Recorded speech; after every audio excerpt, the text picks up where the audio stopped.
Ο κόσμος αποφάσισε να σας δώσει την ομάδα και βλέπουμε την ικανοποίηση σίγουρα ζωγραφημένη στο πρόσωπό σας. Ξέρετε ότι η χαρά μου είναι πάρα πολύ μεγάλη. Ευχαριστώ άλλη μια φορά τον τρικαλινό κόσμο και τη διοίκηση της ομάδος που εμπιστεύτηκε τις διοίκηση της ομάδος. Έχετε την υπόσχεσή μου ότι δεν θα βγει χαμένη η πόλη από την παρουσία μου στην ομάδα.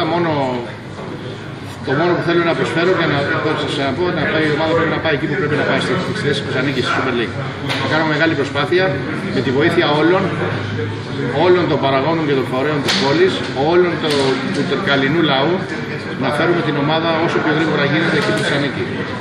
Να οργανώσουμε τα τμήματα υποδομών, να οργανώσουμε τις ακαδημίες και την ΚΑΠΑ 19 που θα έχουμε φέτος για προσωρινά και να μπορέσουμε να είμαστε δυνατοί και να καταλάβουν όλοι ότι πλέον έχουν να αντιμετωπίσουν τον Ναό Τρίκαλα. Κύριε Κουτσούρη, οι επόμενες κινήσεις σας ποιες θα είναι από εδώ και πέρα? Οι επόμενες κινήσεις μας θα μιλήσουμε με την Επιτροπή, αλλεπάλληλα συμβούλια και τέτοια, να στήσουμε την ομάδα, θα κινηθούμε με τους νομικούς.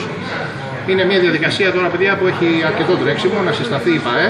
Εν τω μεταξύ θα προχωρήσουμε σύντομα σε ανακοινώσεις προπονητών, μίσθωση καινούριων γραφείων και θα ξεκινήσουν τα ονόματα των παιχτών που θα παραμείνουν και αυτών που θα έρθουν σιγά σιγά για να μπορεί να ζητήσει και ο κόσμος και να μπορεί να έρθει κοντά μας και να μας στηρίξει.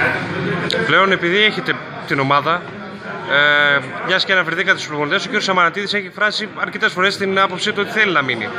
Συμφωνείτε? Συμφωνώ ότι ο Σαμανατίδης έχει το μεγάλο πρόβλημα. Θα μιλήσω μαζί του αύριο ή απόψε το βράδυ και πιστεύω ότι είναι τυπική διαδικασία να βρούμε τη συνέχιση στις επόμενες ημέρες.